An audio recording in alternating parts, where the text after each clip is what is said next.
Yes, we are trying to get me on the Olympic coverage. That's what the point of today is. Also, to talk to our friend Gregg Rosenthal about all of the craziness that happened yesterday, week 7. Rosie and I work together at NFL Network. We do his great pod, NFL Daily. And Rosie and I have known each other for 12 years now. So it's like we've grown up together. Rosie, I just want to start this off by asking you, I want to let all of the people watching and listening right now know that Gregg was in a band called Delaware when he was growing up. And I'm just wondering the status of you finding any of the tapes. Are they out there? Do you have any updates? You're going to start there. They might be in my closet right now. Okay, they have not been released. If you're comfortable enough asking me that, I just want to know, are you showing up for NFL Daily tomorrow? Well, that's up to the NFL. Okay. Yeah, so we have lots to talk about, but we're going to talk about some of those other things later. Let's talk about what happened with these games yesterday. And I know your Patriots. We were just talking about the Patriots and Drake Maye and what a turnaround it's been. How impressed have you been with watching the development of Maye and just this team in general with Mike Rabel? Because it's such a different vibe now with him compared to years and years and years of Belichick. Yeah, I feel like Drake Maye's season right now is like a perfect game that you don't want to talk to anybody about in the clubhouse. Like, I could not have been more high on Drake Maye coming into the draft before the Patriots even took him. I thought he was my favorite prospect maybe since Andrew Luck, and I don't think people are watching. And it's fair to point out they have played one of the easiest schedules in the league, and it's going to stay one of the easiest schedules in the league. But what he is doing right now, like if you flipped his second year and first year, there'd be no question who the best quarterback from that draft class is. Like, he's one of the best quarterbacks in the NFL, full stop, right now. He is.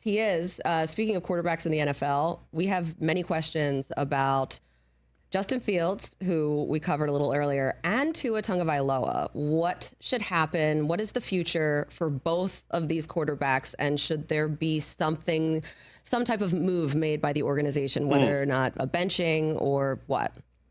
It's interesting when, our colleague Ian Rappaport put out there that no changes are expected right now with the Miami Dolphins.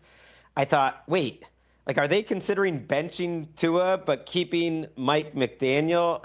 I do wonder if those two are having a little bit of a cold war when you listen to some of the comments that happen in the media going back and forth. And Tua has not played well.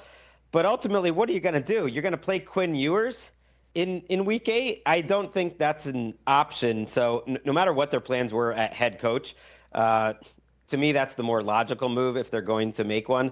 And then for Justin Fields, it's usually a kiss of death, Colleen. It's kind of a rule on NFL Daily. If the NFL head coach does not commit to his starting quarterback on a Monday, he's making a change on the Tuesday. And they did not commit to Justin Fields today. So I got to think it's Tyrod Taylor this week. And this is 1 week after Aaron Glenn was asked the same question about Justin Fields. And Aaron Glenn was not happy about it. He's like, oh, come on, man. How's that even a question? Of course it's a question. And now it's even more of a burning question.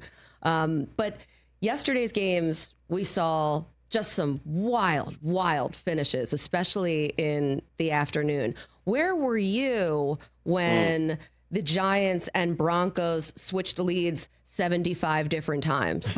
Well, I was sitting at my desk at NFL Network. You know exactly where I was, getting ready for the Sunday recap show. And it was tricky because I was watching that Cardinals-Packers game more closely, which was an incredible football game. And it's almost just got overshadowed by everything that happened with Denver and New York. But the moment that Jackson Dart threw that interception, yes, I was like, oh, this is really going to happen, isn't it? And I think all Giants fans got that pit in their stomach, and they watched their defense not make any changes. I totally get all the Shane Bowen hate today because you're rushing 3 and you're dropping 8 and you're giving Bo Nix all that time at the end of that game, which I absolutely hate. It's the exact same thing that happened against the Cowboys for the Giants, and it happened. But you got to give Bo Nix a little bit of credit.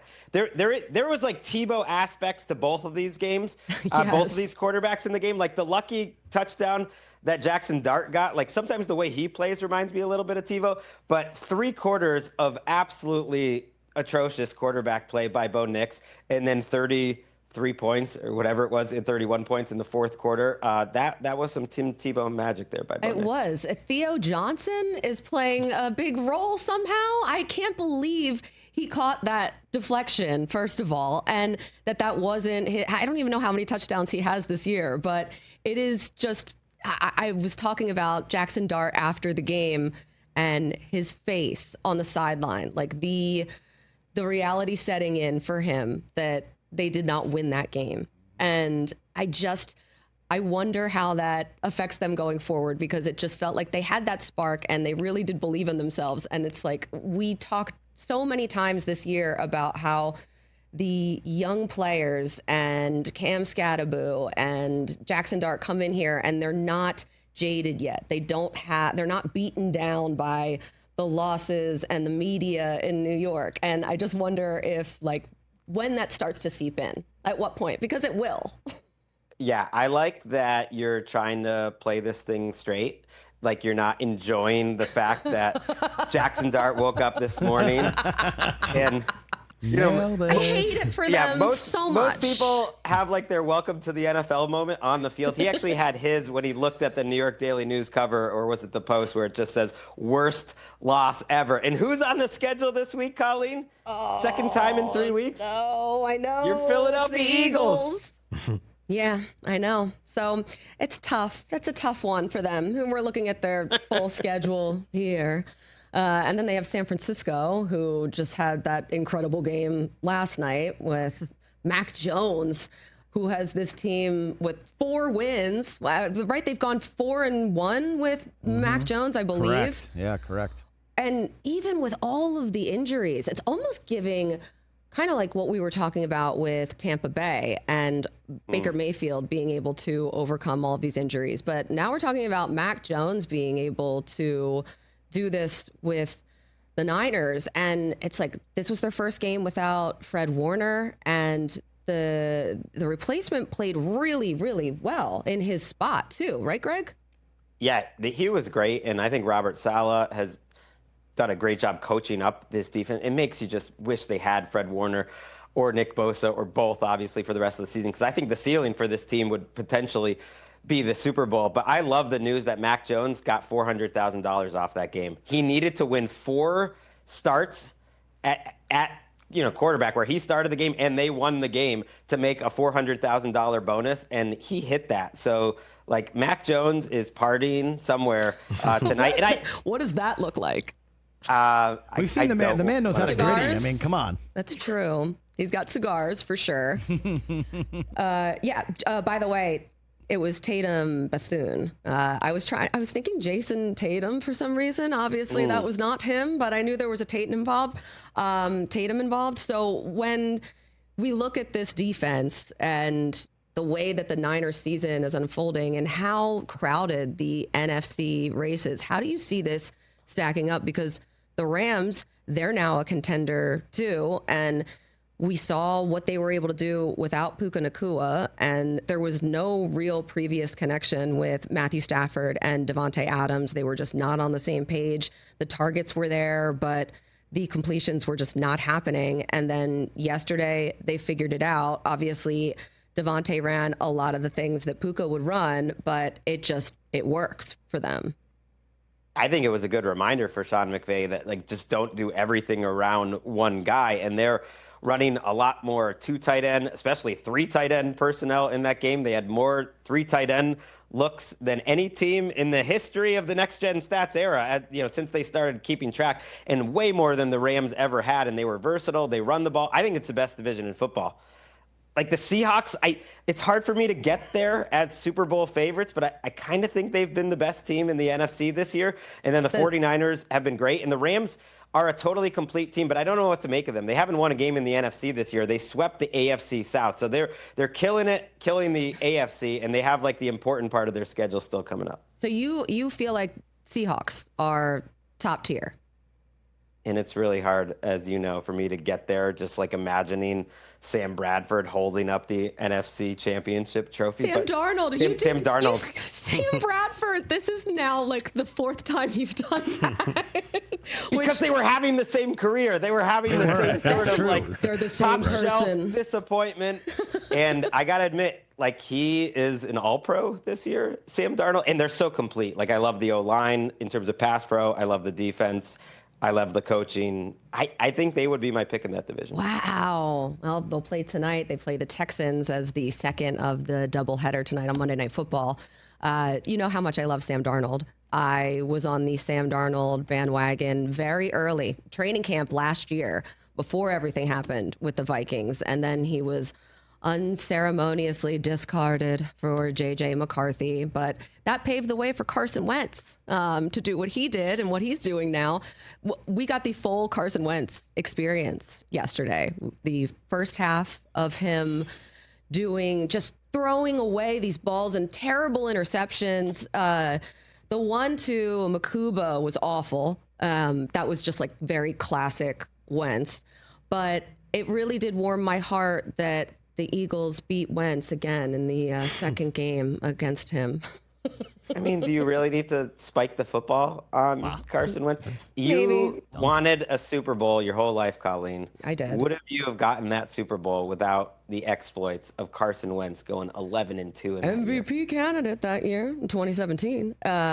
He set it up. Nick Foles knocked it down, and you're right. That game was tough because I thought they were going to replace him with like Max Brosmer or J.J. McCarthy's back this week after that little sequence. But then he played pretty well the rest of the game. He always gives you just enough to keep believing.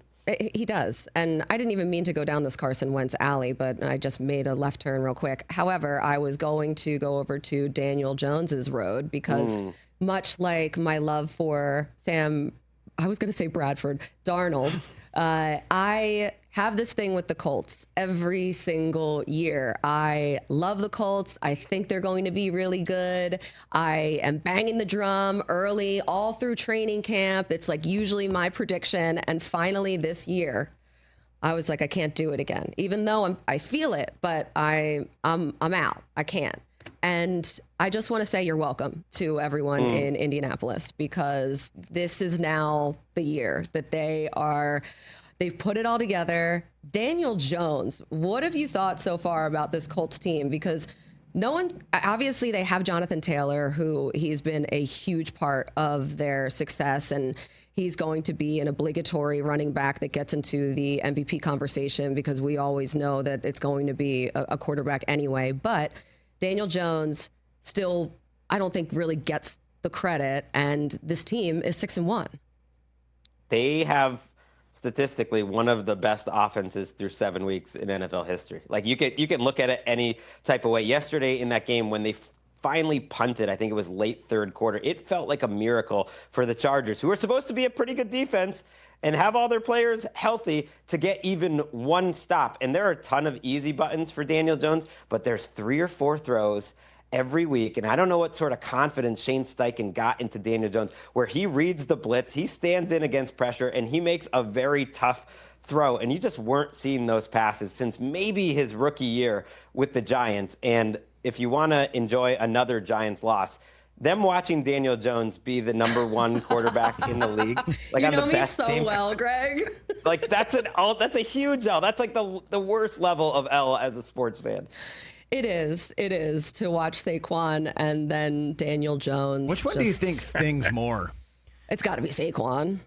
Does it? Well, because the Daniel Jones one hasn't played out all the way yet. So if the Colts win a Super Bowl with Daniel Jones, that'd be hilarious. Oh my God. Then I don't even know. You have to get a shaman and like some sage and just like really clean out that entire building, because it's the Jets too. Maybe it's the Jets' bad juju that's getting on the Giants. On the Giants? Oh, wow. Yeah, I don't know. They play in the same place. Right. Greg, when we were talking about a little bit with the parity in the NFL right now and how chaotic things seem, where are your tiers right now in terms of the contenders? It's annoying, but I thought about it last night, and I felt this even going into it. if you could pick one team that's by far the most likely team to be playing in the Super Bowl, it's so obviously the Kansas City Chiefs. Like nobody loves that for America who wants chaos. Like we can say it's chaos, but the Chiefs are, to me, a tier apart, which seems crazy at 4-3, but I think they've solved a lot of their defensive problems. And then, it's a whole morass after that, because I don't think your Eagles are far apart from like the rest of the 4 or 5 NFC teams that you would want to throw in there. Detroit, Green Bay, I would throw Seattle and the Rams in. Like it's all just one soup. And then as much as the Colts have been impressive and like kind of deserve to be that next team down below the Chiefs, to me, after the Chiefs, it's just kind of everyone else. And the Broncos, 5-2, their defense, it's been really, really good, but and we talked about that game already a bit, but Sean Payton, I visited their training camp this year, and he was talking about how their first preseason game was at Levi Stadium, and they were playing the Niners, and he talked to the team about how they were going to start the season there, maybe potentially, who knows where it ends, but a full circle moment, and that really stuck with me, just like the visualizing that in general and how beautiful the symbolism would be. But they're 5-2 now. They've won 4 in a row. They're rolling. Now, they haven't been the prettiest of wins, but you also have teams in here in the NFC like the Bears, who are 4-2 with Ben Johnson, and they've won 4 straight, and things started out pretty rough, but what kind of job do you think Ben Johnson has done with the offense, the team in general, and Caleb Williams? Caleb Williams is coming off a rough game that they managed to survive. And, according to Troy Aikman, like 2 rough games. I thought people were a little hard on Troy. Like he likes what he likes. I see it too. Caleb Williams is holding on to the ball forever, but they came out of their bye. And I think this is a great sign for the Bears. And I'm not surprised, but I think coaches really show who they are coming out of the bye week, like what they've tightened up, what they want to focus on, what's improved. And they look like a completely different run defense. And they look like a completely different offensive line up front. So they are running the ball really well, opening up big holes for DeAndre Swift. And that's where a Ben Johnson offense really should start. And they invested a lot. You'll remember in the offseason, we were all excited about the offensive line. Didn't look good early, and they've cleaned it up. So they're in the mix. I think Bears fans got to be just happy that they're going to be playing meaningful games in December. Broncos fans are a little different. I don't know if you track this during the game, but late third quarter, all Broncos fans hated on Sean Payton, wanted him to give up the play calling. Like they want to blame Sean Payton because they can't blame Bo Nix. The timeline is incredible.